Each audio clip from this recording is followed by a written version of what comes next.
All sports, all plays. All sports, all plays. All sports, all plays. 365, we making up plays. You talking the game, get you through the days. Great high in the court, the dime in the lane. Variety, topics never the same. All presentation, sports information. In the airways, taking the nation. All sport, all plays. Like working your faces. Grace up the field, so tie the laces. All sports, all plays. Network. All sports, all plays. Network. We on top of our game. All sports, all plays. All sports, all plays.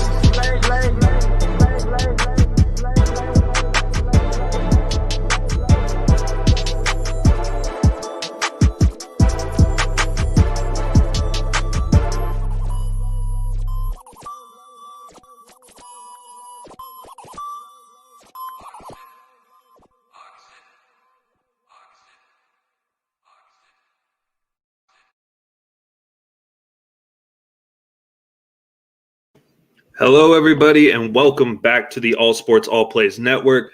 My name is Will Polston, and I will be the main host for today's debate as we are going to figure out who is going to move on into the Final Four. We are here in the Elite Eight stage, and one of these two men is going to move on to go face Coach Cam in the Final Four. But before we get to them, let's get to the rest of our judging panel. Alongside with me today is the one and only Chris Brown. Chris, go ahead and show yourself, brother. How you doing tonight? Oh, man, I'm doing great, man. This is a second-round matchup. You know, the second one we got so far is a big one. I try to tell you, y'all may think I'm exaggerating. The trash talk in a group chat before we go live has been crazy. Landon, he doesn't know if he wants to trash talk or be humble. He changes his mind every 5 minutes. Jaymac has been calm, cool, collective. So this is a very, very good matchup. And trust me, when me and Will link up and you got Nate the Great with us, the topics are going to be fire. So they're going to have to bring it, and I think they will today. Absolutely, without question. And perfect segue to our other judge, a man known for more behind-the-scenes work, but today we'll see him on camera, a man who's in the Elite Eight himself, Mr. Nate the Great. Nate, how you doing tonight, my man? Oh, I'm so excited. This is going to be a great matchup. I'm excited and get ready to get things rocking and rolling. All righty, brother. So this is your judging panel. We are going to bring on the two men who are fighting for one of those prestigious Final Four spots. Let's start with beauty before age, a man who does not, like Chris said, know if he wants to be humble or be braggadocious. He has no idea how he feels going into this debate. So let's just get him out here and have him talk about himself a little bit. Mr. Landon Hammonds. What's going on? How's it feeling, my man? How you doing? I'm ready. I don't know how I feel, to be honest, but I know I feel ready. A lot of guys doubted me in the group chat before round one, and I came out and won that. So I'm going to bring the same energy and bring the heat and hopefully move on to the Final Four to where I can beat Coach Cam, move on to the final. All righty. And his opponent for tonight, a man representing Sports Minute, one of the historians on Sports Minute, Mr. Spotlight player himself, Jaymac out west. Jaymac, how we doing, my guy? We're doing good.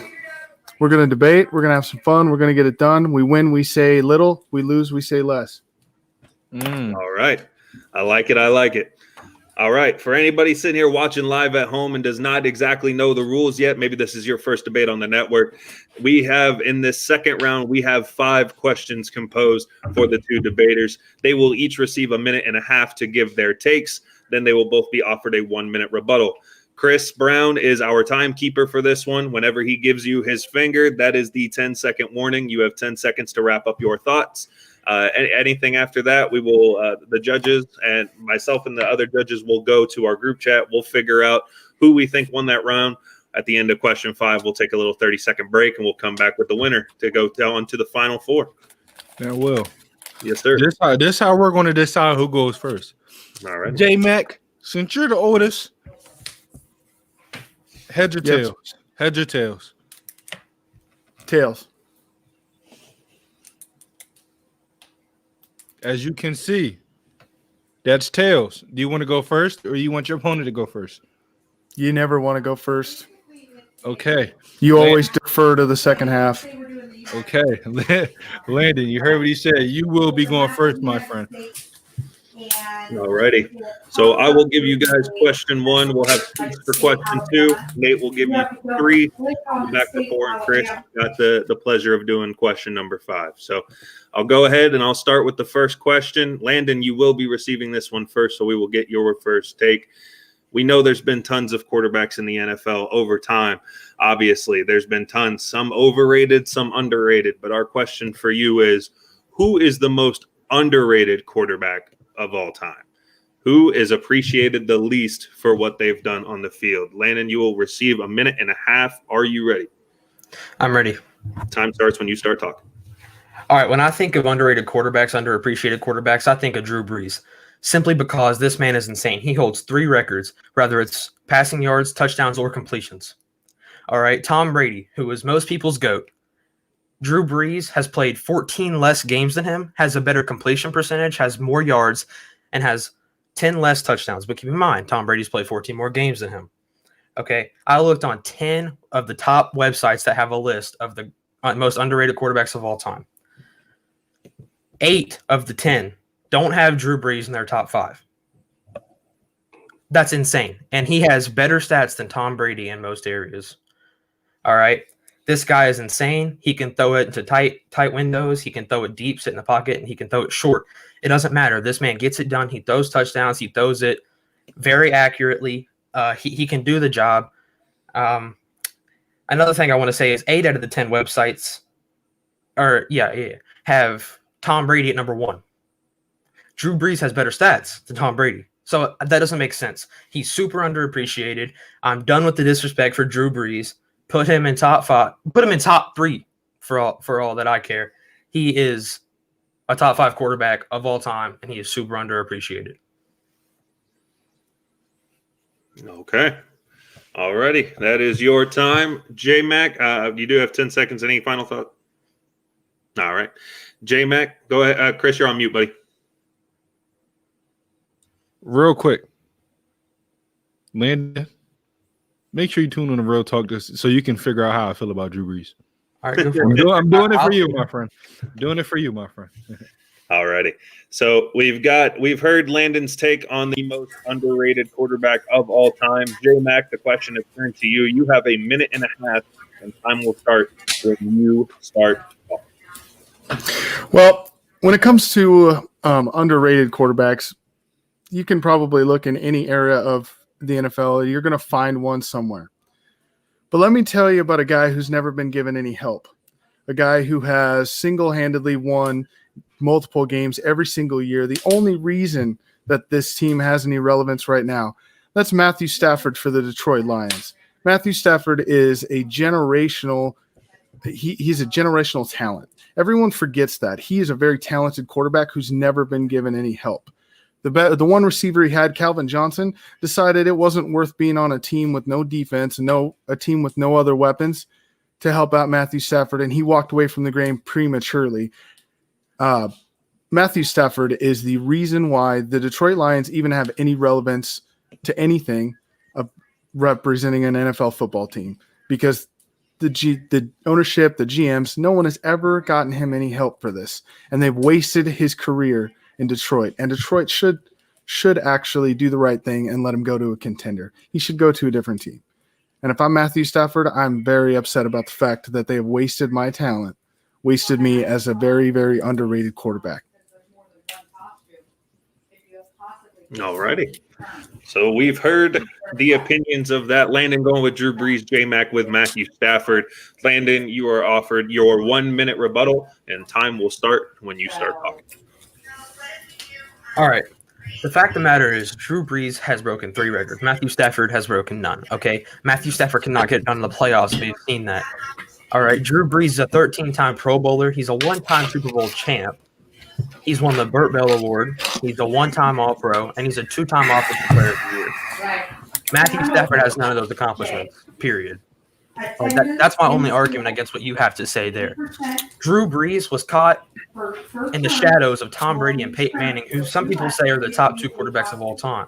He is set in the shadows. He is same generation. He's still putting up stupid numbers, and people aren't looking at that. Stop disrespecting Drew Brees. He is the most underappreciated, underrated quarterback to ever play the game. period. All right. Landon wrapping it up there with some good thoughts of his own. Jaymac, 1 minute rebuttal goes to you, and time will start whenever you start talking. All right. I mean, Drew Brees is what he is. He's been a great quarterback. That's no doubt. But he has had help. He's had a defense. He's had some great receivers in his time. Look at the running backs he has now. Alvin Kamara. He's got Murray to back up Kamara. He's had weapons. What has Matthew Stafford been given? Nothing. He's had Calvin Johnson for, 9 years, 8 years? I think they played together actually for 7 of those 9 years that Calvin Johnson played. He's been given one weapon, but they still had no defense. So Matthew Stafford has not been given any help like Drew Brees has been given. Matthew Stafford could have done a lot more with a lot more. Wasted talent in Detroit, but very, very underappreciated and underrated. Okay. That brings us to the end of question 1. Thank you, fellas. Get the rust off a little bit, a little warm-up question. But now we're going to get into the heaters. Let's start warming it up. Start bringing what you got, everything you've got to the table. Nate, you have the honors of bringing us question 2. So go ahead and bring it to these gentlemen whenever you're ready.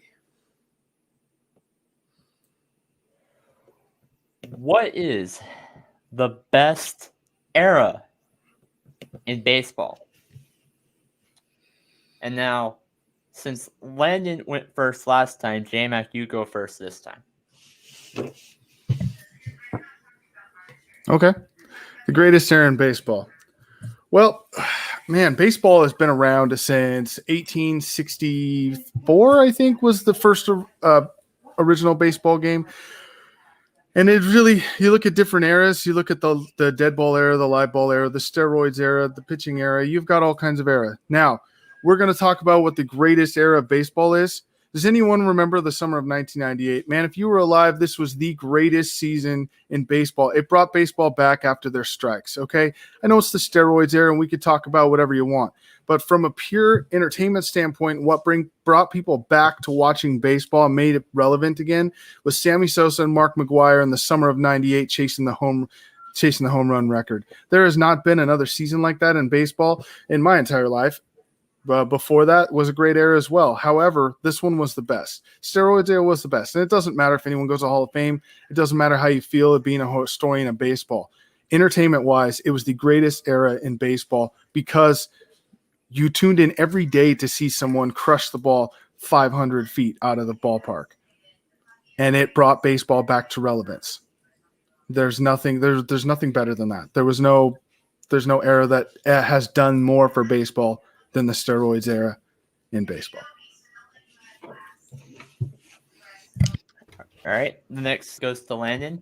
Time starts whenever you're ready. All right. So I've got to go with the golden era. Okay. This era was right after World War I. So this era brought America back to baseball. It brought baseball back into relevance. That's where I disagree with you in the steroid era. The golden era had guys like Jackie Robinson in it, and that was revolutionary to the game. Okay. The golden era brought America from a sad time of World War I, built it back up, and gave Americans something to wake up for, which is the game of baseball. The golden era is the greatest era of all time for that reason simply. It brought baseball back into relevance, and it brought somewhat a little bit of happiness back into America. People could wake up and they could watch the games. So, in conclusion, the golden era brought baseball back from the dead, if you will. It created a sense of happiness, and there was a lot of very fantastic players that played during the golden era, which is why I do think that it is the greatest era of all time.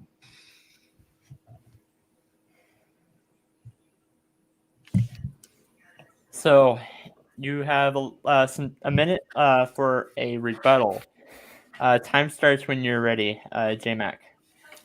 Okay, well, no doubt the color barrier broken by Jackie Robinson will forever be the greatest feat in the history of Major League Baseball, and there's no debating that. However, the steroid era, there is so much. Like, little kids were waking up in the morning like wanting to go to the ballpark, and that hadn't happened in 50 years in baseball. And after all of the players acting like prima donnas, all the owners locking them out, you had the lockout, you had the shortened season. You couldn't ask for anything more than getting up every day during the summer and watching two guys bash it out.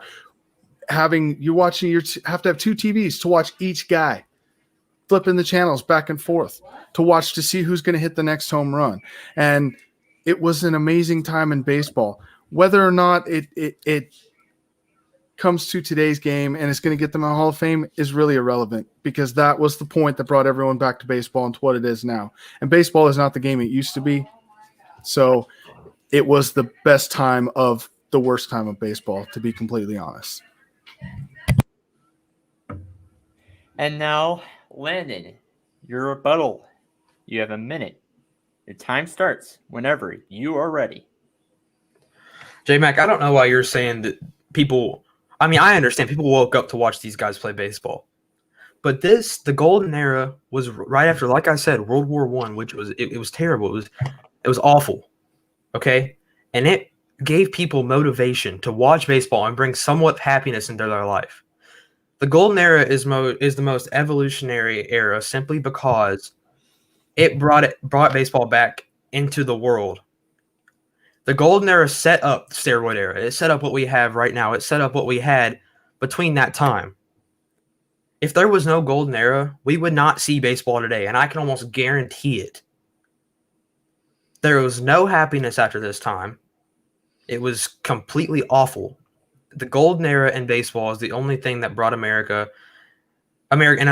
people, I should say, kind of out of the dust, and it gave American people a reason. I mean, Jackie Robinson, like I said earlier, is easily, and you acknowledge this, the greatest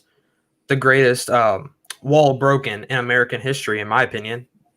So that's why I think golden era is the greatest era of all time. Okay. All right. I'm going to go ahead, and I've got the honors to bring you question number 3. Chris Brown's going to bring you the final 2 questions here at the end to bring us home. But fellas, good job on that one too. We're going to jump away from baseball here. We're going to go right back into football. So, Landon, you will have the first bit on this one. You will have your initial thoughts brought to us first. There's a lot of good coaches in the NFL right now, and I would say that a lot of teams overperformed for what they were expected. But right now, if you had to give Coach of the Year to somebody for this previous season in the NFL, who would it be? You have a minute and a half once you start talking.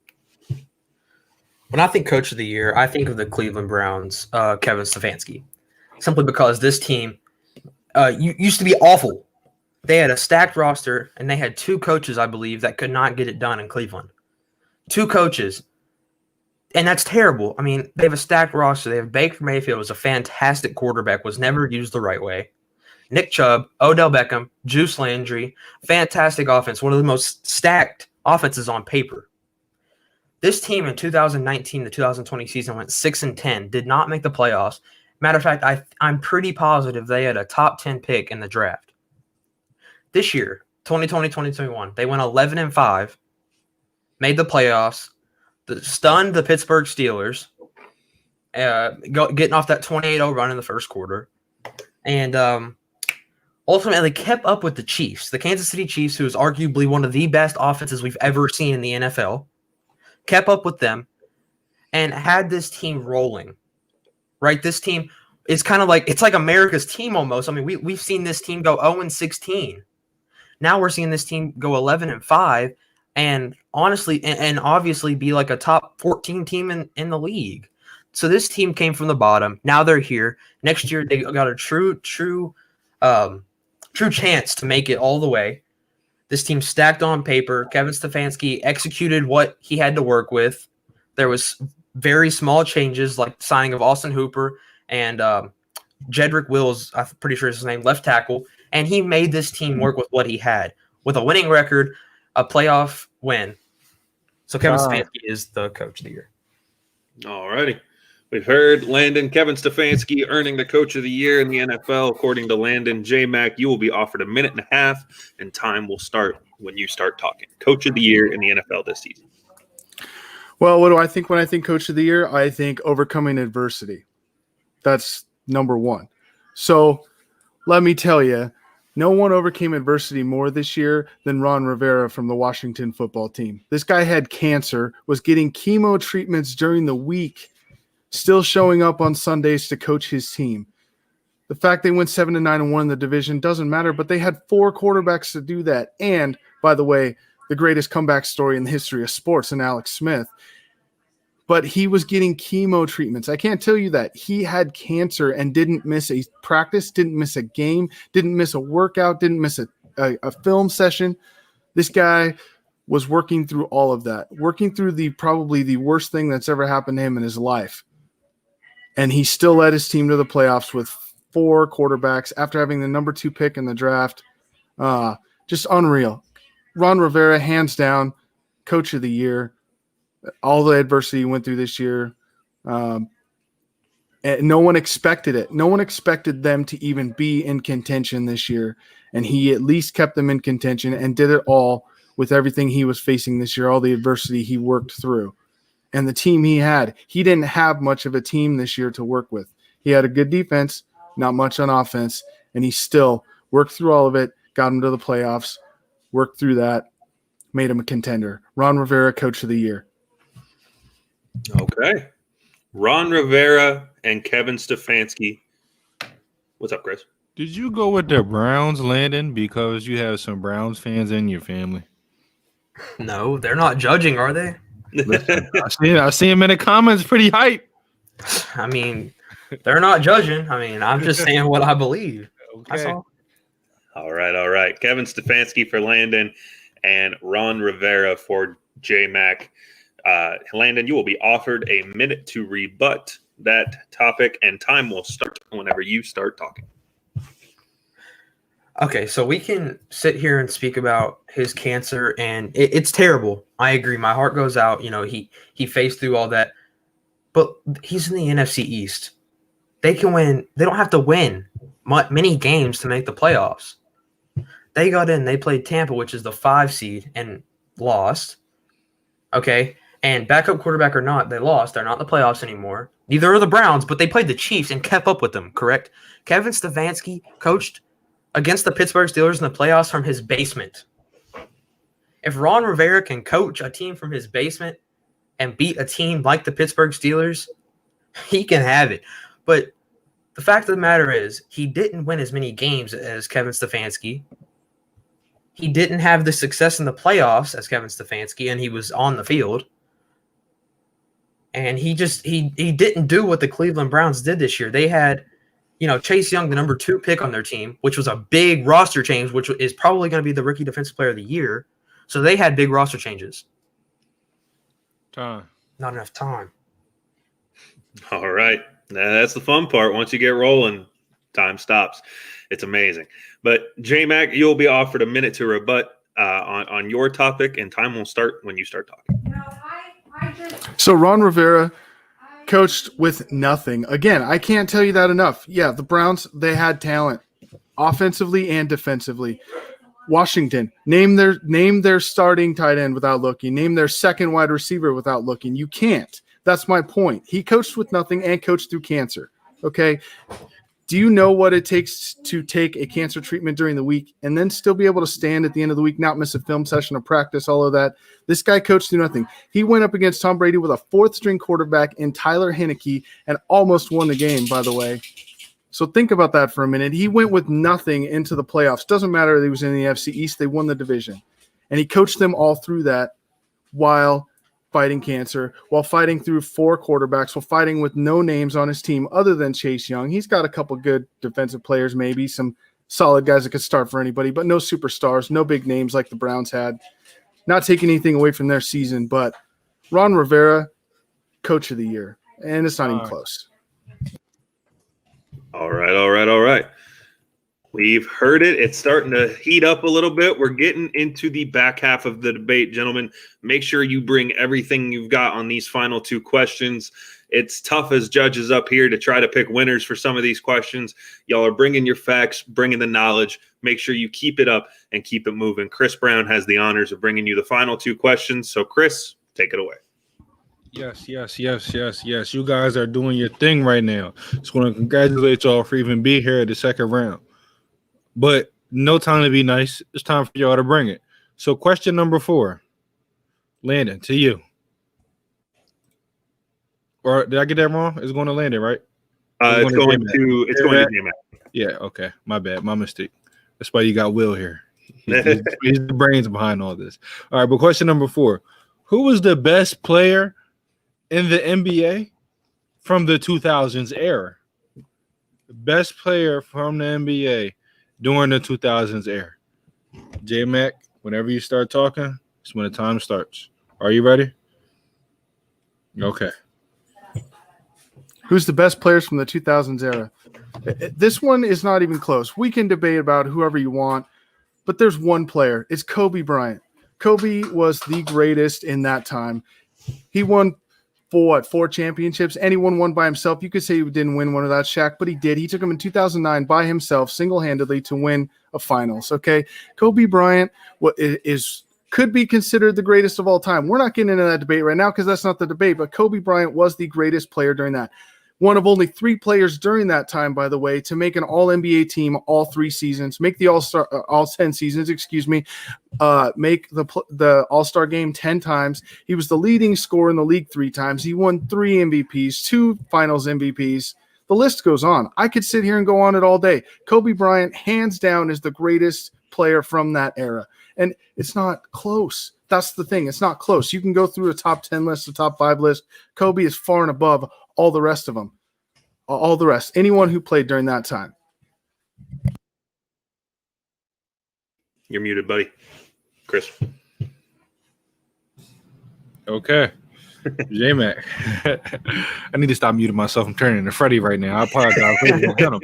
That's unlike me. But I just want to make sure you hear the baiters. That's why I'm muted. But Landon, do you need me to repeat the question? No, I got it. All right, the time starts whenever you start talking. All right. If I look at the 2000s era, I got to say Tim Duncan. This man's arguably one of the best power forwards of all time. In my opinion, he is the best. Once again, that's not the argument. This man went 3 for 3 in the finals. He had 2 finals MVPs, 2 MVPs against Kobe Bryant's 1 finals MVP and 1 MVP. You said he did it alone, but he only had 1 finals MVP. Please explain that. That doesn't make any sense. The fact of the matter is Tim Duncan went 3 for 3. Kobe Bryant went 4 for 6. Obviously, he won more. But, I mean, Tim Duncan has a better record in the finals. Tim Duncan was the All-NBA and All-Defensive Team 10 years, okay? Tim Duncan was just insane. He was unguardable. He could shoot the mid-range. He could ball out in the paint. He could get rebounds over anybody. He could score over anybody. By God, he could be physical with anybody. It's just, I honestly don't think it's close for Tim Duncan's side. He has more finals MVPs in the 2000s era, more MVPs. Not more championships. He's -1, but he's 3 for 3, which is a more efficient record. All right. And the reason I brought that up is because whenever some people say Michael Jordan's the GOAT, they bring up the fact that he's like 6-6 in the finals. So I'm going to bring that up here just in case any of y'all judges are like that. He's 3 for 3 in the finals. He's more efficient in the finals. He is consistent. He can do it all. This man is insane. Kobe Bryant, if I put up 60 shots in an NBA game, I guarantee you I'd make some of them too. So Tim Duncan, he's consistent. He can ball out in the paint. He can shoot the mid-range. He can post up on anybody. He can rebound over everybody. He can play defense against anybody. He was all defense 10 years. I don't think it's close. Tim Duncan, easy. Okay. Kobe, Tim Duncan, 2 great answers. And I'm telling you what, it's going to come down to these rebuttals. J-Mac, you have a minute whenever you start talking. Are you ready? Oh, yeah. Okay. All right. Well, here's what I'll say. How I cannot sit here and tell you that Tim Duncan is not the right answer but he's not. He's not. And here's why. Is because the first 6 years from 2000 to 2006, I give you that. He was a top player. He could hit over anybody. Kobe didn't have a fall off. He didn't have a fall off in any of those 10 years, offensively or defensively. And that's where Tim Duncan did. Tim Duncan did not score the same number of points in 2010 that he did in 2000. And Kobe, the entire time, never had a fall off during any of those seasons. And you're asking what year he did it by himself. 2009, look it up. He had no one on that team. Nobody. He took them and won the finals by himself in 2009. That's something you can't even say about Duncan. He's always had a couple players around him that were good. Kobe did it by himself, didn't have a fall off at all in any of those 10 years.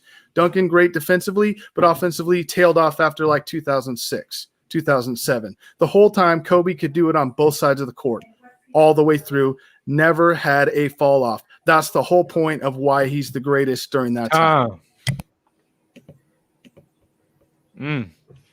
He brought the heat. Landon, now it's on you. You got to bring the heat. Time starts whenever you start talking. J-Mac, I'm going to turn what you said against you, man. You said 6 years Tim Duncan was better than Kobe Bryant. That's more than 4. Correct me if I'm wrong. So you just helped my point out. I didn't even think about that. You said he was good for 6 years, and the last 4 he fell off. 6 is more than 4, so Tim Duncan is better the majority of the time. So the fact that Tim Duncan's in there with the trees, that's the most physical part of basketball, in my opinion, in the paint where you're battling, there's bows being thrown. You know what I mean? That's why I got to take Tim Duncan. He's consistent. He can score. He can block. He can get boards. He can post up against anybody. That's my point. I turn what you said against you. You just helped me out here. There's no way I don't win this question. This man literally said Tim Duncan was better than Kobe Bryant. No, he didn't say that. Excuse me. He said Tim Duncan was good for the 6 years, and then he fell off the 4. Okay, Kobe Bryant, you just helped me. You helped me out. That's all I got to say. I'm going to turn what he said against him. Tim Duncan's the best player in the 2010. He's more consistent. He's up in there with the trees. It's physical.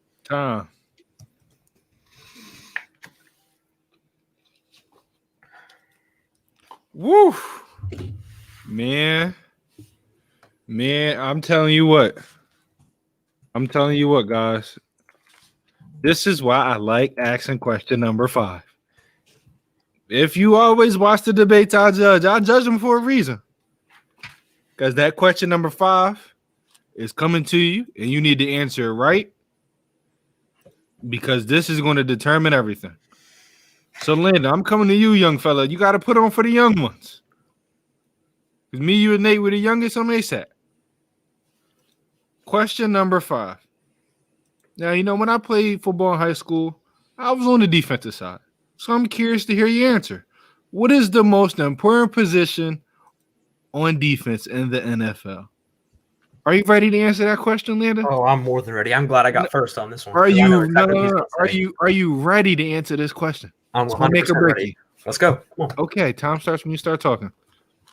The most important position on the defensive side is defensive tackle. Let me tell you why. Defensive tackle is the first line of defense in the run game. If you run an ISO up the middle, who's going to be there first to stop? Defensive tackle. If defensive tackle don't stop, it goes to linebackers. What happens if linebackers don't stop? You get the safeties. If they don't stop him, he's gone. So defensive tackle, you stop him first, get him behind the line. That's a beautiful momentum shift, and that's a perfect set. That sets for your defense. As a defensive tackle, if you can get a push against the quarterback in the passing game, it makes the linebackers and safeties, corners' jobs way easier simply because the quarterback has to rush the ball out of his hands. If he has to rush the ball out of his hands, he can make inaccurate passes. When he makes inaccurate passes, it leads to interceptions, which can set your offense up in great field position, or it can set your offense up in in a red zone situation. It doesn't matter. The fact of the matter is, defensive tackles make or break the defense. And I'm going to save the rest for the rebuttal. Let him go. Okay. Jaymac, you heard the question. Do you need me to repeat it? Nope. All right, time starts when you start talking. Okay. Most important position in the defensive side of the ball in the NFL is your middle linebacker. And the reason is he is like the quarterback of your defense. He tells you where to play by the way he tackles. He can rush the passer. He's got to go back in coverage and cover sometimes a wide receiver that's 3 times as fast as he is, and he's got to make that cover across the middle. Okay, he's going to hit. He's going to sack. He's calling your defensive plays. He's telling you where the running back's going to go. He's telling you if it's an option. He's usually your spy on the backside. He's got the one vantage point from the field that no one else has, and he's in the middle of everything and can see every player on the field. So middle linebacker is by far the most important position on the defensive side of the ball in football, period, at any level. Okay. You sure you cutting it early? I mean, I could go on. You're talking about he's got to watch all the film. He's got to know what every single player on the offense is doing. Every single one of them. He's got to know when it's going to be an option. He's got to know where they're running. He's good inside, outside. He's got to know the gaps. He's got to know all of it. He's got to know everything. Okay. I like it. Both these guys said they waiting for the rebuttal. And let me tell you, rebuttal's going to make or break you. Landon, this is your last time to prove yourself, young fella. You better bring it. Time starts when you start talking. All right, look, what I said was we saw last weekend, Aaron Donald was not healthy, right? He was almost not even involved in that defense. He had one help-assisted tackle. They lost terribly to the Packers. If he was more in that game where he could hit Aaron Rodgers, this would be different. And you know what I'm going to use against you here? I'm going to use your Packers against you. When Tampa Bay beat the Packers 38-10, guess what? Aaron Rodgers was sacked 5 times. And you know why? Because defensive tackles can make that push, okay? If they don't make the push, the linebackers aren't going to do anything. You know why? Because they have to sit and battle offensive linemen. And I guarantee you, most offensive linemen in the league can stop most linebackers in the league. Okay? Aaron Donald was healthy and played fantastic against the Seattle Seahawks. What happened? The Seattle Seahawks lost because Aaron Donald played fantastic. He's a defensive tackle. He didn't have any say in the Packers game. The Rams lost the game. Because he is the leader of that defense. Defensive tackle needs to get pushed. The run defense, they're everything you can think of. If the defensive tackles don't play good, it leads. God, I hate the one. I know you do. That's why I love it. Jaymac, the last time to prove yourself, my guy. Time starts when you start talking. Well, if we're going to sit here and talk about the fact that the defensive tackle is the most important position because of Aaron Donald, I mean, that's not fair because he's way better than most other defensive tackles in the league. So your middle linebacker is the most important on any defense. First off, again, he calls the plays. He's got to know where every player is. Tell me a defensive tackle has to know what every player's doing. He doesn't. He's got one job. Push those guys backwards, get to the quarterback. Not an easy job by any means. Not my point. My point is the middle linebacker's got to know where his guys are. He's got to know where the offensive guys are. He's got to watch the coach. He gets the plays called into him. The guy running in, he's got to tell the guys who to cover. He's got to know either to cover, to go after the quarterback, or to go after the running back. No one else has to do that on the field for the defense. He is the most important. There's not even a question on this. Why is this even a debate? There's no question that he's the most important person. Run, pass, block. He's got to do it all. He's got to do all of it. No question. Time. Okay. I'll say this. Well, Will can say it. Will, do you want to say it? Yeah, I mean, go ahead. I'll go ahead. You know what? I said it last time. You got it. You got it. Man, this is why I like asking question number 5 because the judges need time to think. The judges need time to think. And why the judges take our 30-second break? Everybody in the comments, I see you booming right now. Please tell us how you think. We want to see how you feel. Landon, I know you got people in the comments. I know they rooting for you. I love it. But we got to take a 30-second break because we need time to think. Absolutely. Nate, take us to our 30-second break, my friend.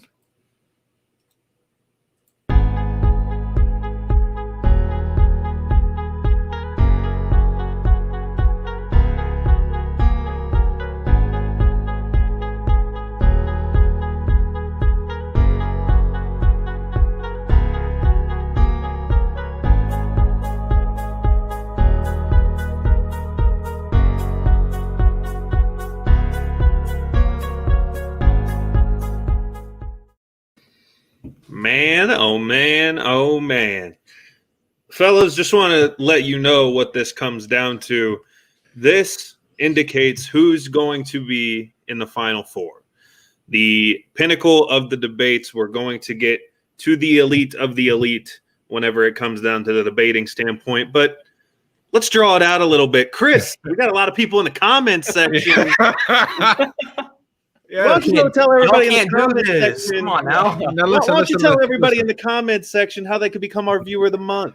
Yes, I see a lot of you in the comments, and I also see when Real Talk's going on. I see you when Sport Minute is going on. I see you doing the Sport Corners. I see you doing Boxed Out.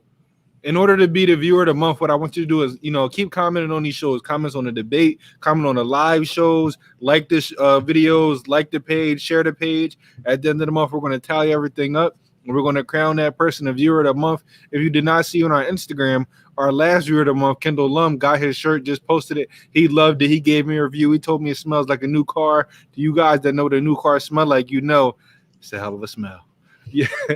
But yeah, keep commenting, keep liking, keep supporting. Go ahead, get yourself a free t-shirt. All right, and Suzanne's, but no, I'm kidding. We're not going to run through it. All right, but let's get down to it. One of you is going to be moving on to the Final Four, and just because everybody hates it, and I like to draw things out, we're going to go question by question on this. Well, So, to start off with the first question, the most underrated quarterback with everybody, the judges decided a 3-0 decision on Jaymac to take round one. Now, the second question, which was, someone please remind me. I don't remember. The baseball era. Baseball era was a 3-0 decision yet again to Jaymac again. So 2-0 Jaymac after 2 rounds. The third question, Coach of the Year, 2-1 decision in favor of Landon. 2-1 Jaymac. The next question, Best Player in the 2000s era, another 2-1 decision in favor of Landon. Going on to 2-2, it all came down to the final question. And on question 5, it was a unanimous decision.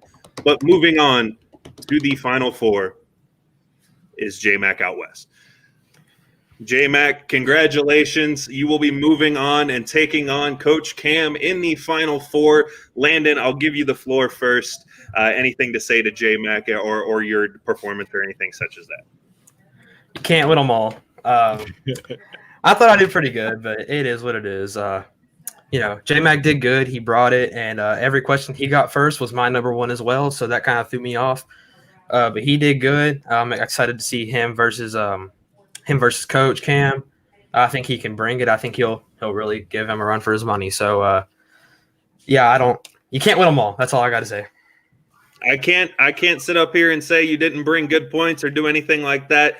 Definitely some questions were a little bit harder to judge. It always does come down to a couple of things, but ultimately that's where it's at. Judges, anything to say on Jaymac's performance or Landon's performance even? I'll go first real quick. I mean, it was tough. It really came down to rebuttals for a lot. Like, I always say when I say in the group chats and I say it on here, it really comes down to phrases and key sentences that if you miss, word something or you say something or you get key stats wrong, it can, change the way judges feel. Everything you say matters because it is a debate. It is a debate. So we look at everything you say. We break down everything you say. We got to make sure everything you say is factual. And, you guys went back and forth. It was a great debate. I love, being a judge because for me, it always comes down to question 5. And it came down to question 5 again. And it was close. And it came down to the rebuttals, man. But you 2 guys brought it. Landon, you still put on for the young guys. Me, you, and Nate are the youngest in here on ASAP. And I'll tell you what, nobody can beat all 3 of us in the debate. How about that? Jaymac, you did your thing. You answered some questions great. You're moving on. So congratulations to you. And Landon, another debate's coming up. So learn and be ready for next time. Yes, sir. Any words for Jaymac? Oh, Landon, man, you brought it. I had a great time going against you. Dude, you got such a bright future. Really, don't hang your head on this, man. I appreciate it. Really. You surprised me on some things, I got to tell you. And then, you get to go first and you take the golden era in baseball and there's some other stuff, So you did great, man. Thank you. I appreciate that a lot.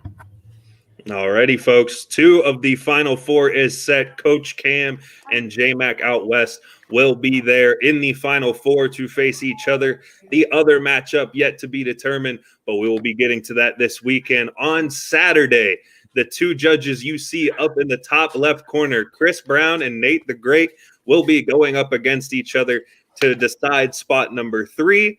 And on Sunday night, after the championship games in football, myself and Mess Around Dave will be going up head-to-head to determine the final spot in the Final Four. But as of right now, it's Jaymac's moment. So congratulations, Jaymac. You will be moving on. And any closing thoughts for anybody going into this? 2 things. 1, Nate, You bet. Oh, wait. Hold on. No, I will be not doing that, Tim. No, I will be not doing that. I'm kind of upset. Secondly, when you went defensive tackle as a former defensive tackle, I love that answer. Thirdly, everybody here, in 15 minutes, Real Talk will be going live. Make sure you tune in. Some of the things Landon said, about Drew Brees, I'm addressing it because I tell you right now, you're not a top 5 QB. I disagree, but I guess that's why I lost 3-0, right? All right, fellas. We're going to go ahead and close this one out. Congratulations to Jaymac in the Final Four, and we will catch you guys on Real Talk in about 15 minutes. So until next time, you guys take it easy. Peace. All sports, all plays. All sports, all plays. All sports, all plays. 365, we making the plays. You talking the game, get you through the days. Great eye in the court, the dime in the lane. Variety, topics never the same. All presentation, sports information. In the airways, taking the nation. All sport, all plays, like working your faces. Grace at the field, so time the laces. All sports, all plays. Network. All sports, all plays. Network. We on top of our game. All sports, all plays. All sports, all plays.